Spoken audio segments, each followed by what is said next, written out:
This is episode 3. I'm 9 months out from my first Ultraman, which is in Noosa in Australia, and 4 weeks post epigastric hernia repair. So above my belly button, I had a wad of fat sticking out. So the surgeon nicely sewed me up and actually chucked some mesh on the top, which they call scaffolding. And I figure that's probably going to eventually help me have a really nice six-pack. I'm really looking forward to that.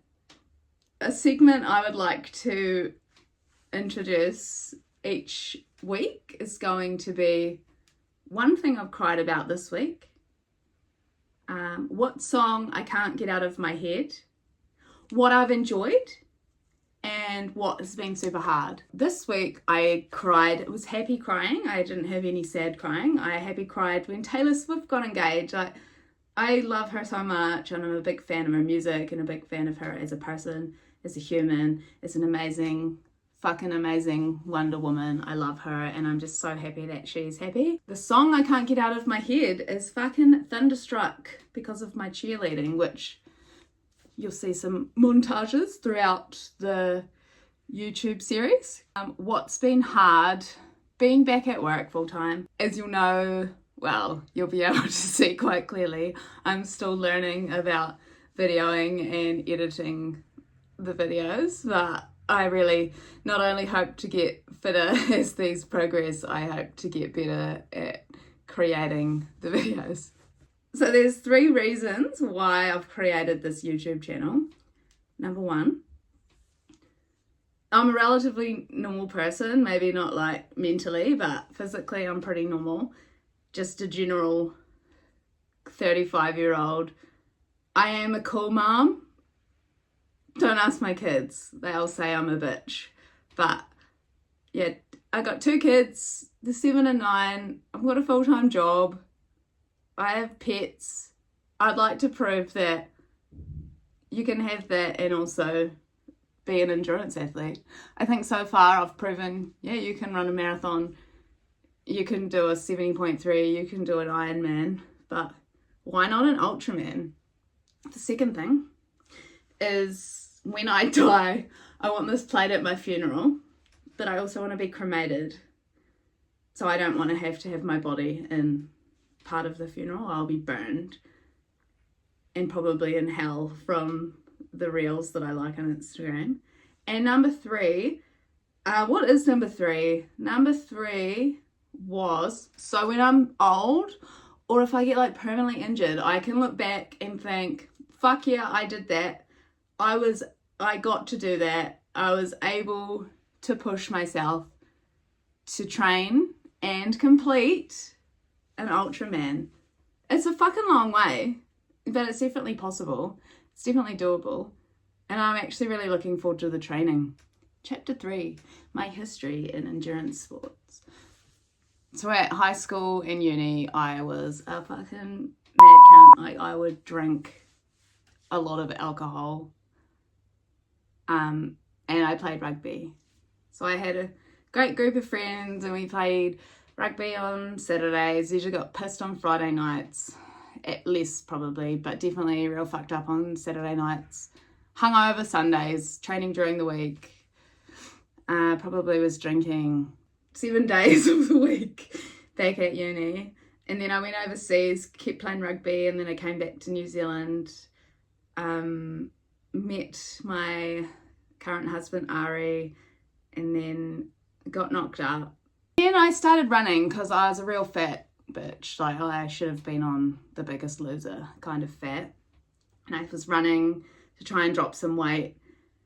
And then we moved to Taupo, which is like the home of endurance sports in New Zealand. And I had a bike, just a road bike. So I did a bit of biking, and then Ari has previously done an Ironman.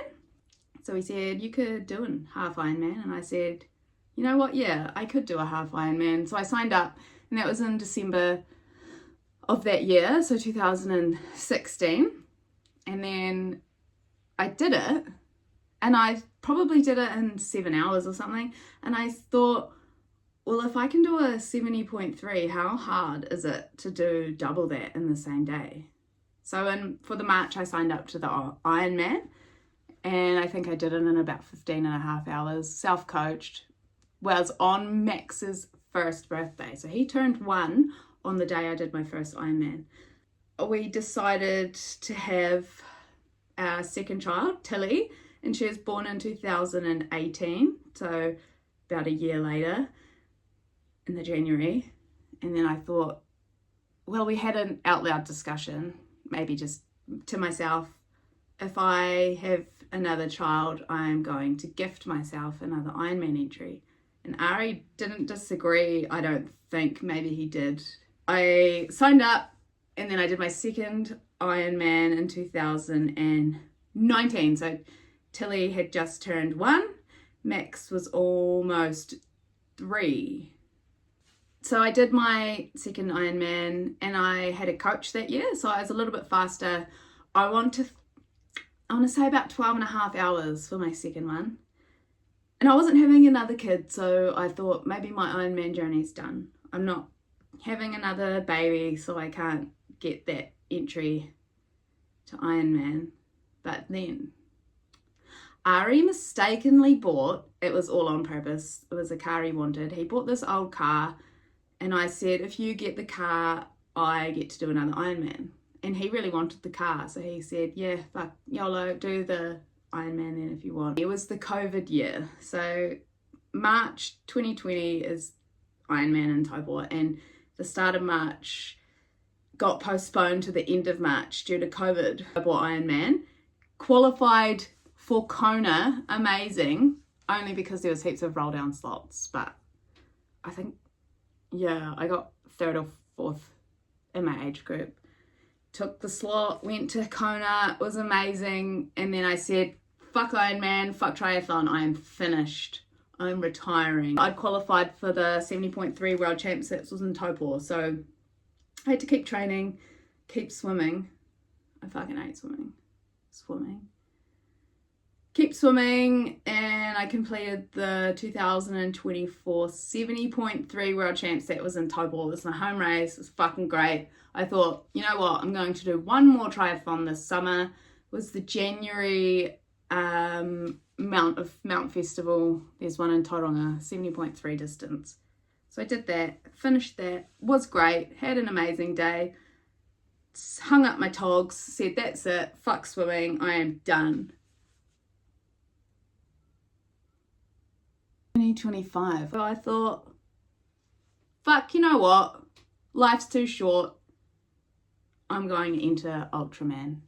And I'd been inspired. Simon Cochran, my coach Simon Cochran, did a few in 2023. World champion, broke a few course records, total legend. I signed up thinking, yeah, if I get in, that's great. If I don't, who cares? Don't worry about it. And when I got the email saying, Brittany, you've been accepted to do the Noosa Ultraman, wow, it hit me. You're gonna have to get in the pool again. So Ultraman is 9 months away, and currently I am able to walk. I'm able to ride my bike in my garage. And it's kind of scary to me that in 9 months, which is the length it takes to grow a baby inside you, I'll be doing a 3-day triathlon. Swimming 10K is disgusting. In the ocean too. I'm going to be really scared of the sharks. And I wonder if there's crocodiles in Noosa. If anyone knows, is there crocodiles in Noosa?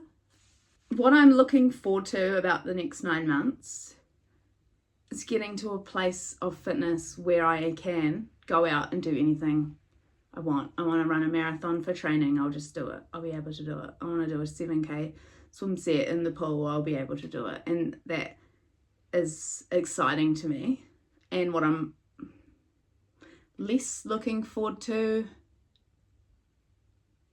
I guess, is being so super busy again. Like, I've got into quite a good habit of not having to train after work, so I can cook dinner then every night, can go and do the kids stuff.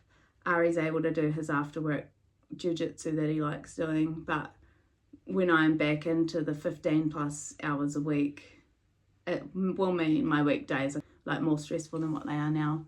I'm able to clean the house on the weekends at the moment, whereas in the peak, in the thick of it, I'm going to be struggle to clean it all. Today is a nice long easy walk day. I went up the road and I'm going back on the beach. I found 15k walks are about my limit. I'm gonna do about 10 today, I think. It's just so fucking boring, but I have to keep telling myself, be grateful, Brittany, you're lucky that you even get to walk.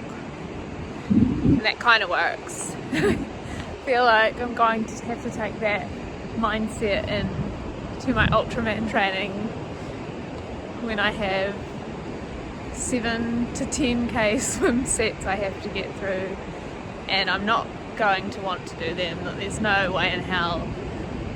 I could think of so many other things I could do for 3 to 4 hours instead of being in the fucking swimming pool, but gotta do the things we don't want to do sometimes to get to the greater goal. I was looking forward to getting some structure back into my biking. I ended up doing the New Zealand qualifier race for the semi-finals for World Champs, and that was on Friday, so 2 days ago, and I felt really good until I didn't, and it was mostly my breathing that became the issue, and I think it's because I've been breathing way too short since the surgery, and that's happened when I had my C-sections as well, that when you get cut open, breathing becomes, I wouldn't say painful, but it's not comfortable to do those really deep breaths. So that's going to have to be something I work on this week, is getting back into nice deep breathing, and with more training will mean more recovery again. So while I was off work, kind of just did my cheerleading and then I would lay down on the couch. So I caught up on a lot of TV shows, and I think it was really good for my body to have that chance to do nothing. Anyway, this is the lovely beach that I live on. Very lucky. Moved here about probably 2.5 years ago now from Taupo. It's quite a lot warmer here. Very pretty.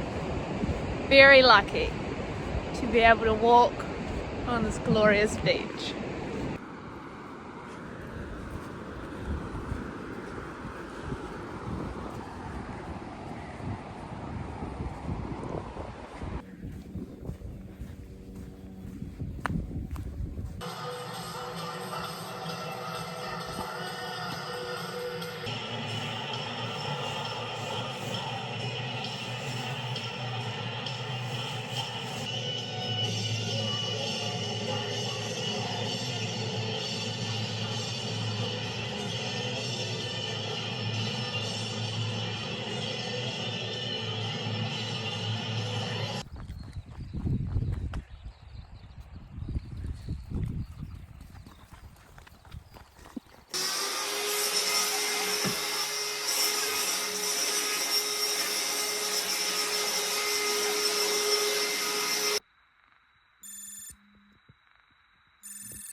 The state of it. Just shit everywhere. Disgrace.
Of those, you can become your continental champion. It's Brittany Lytton, the rider at the moment, nicely tucked into this group, working. Looks like they're working well together at the moment. Good to see Brittany.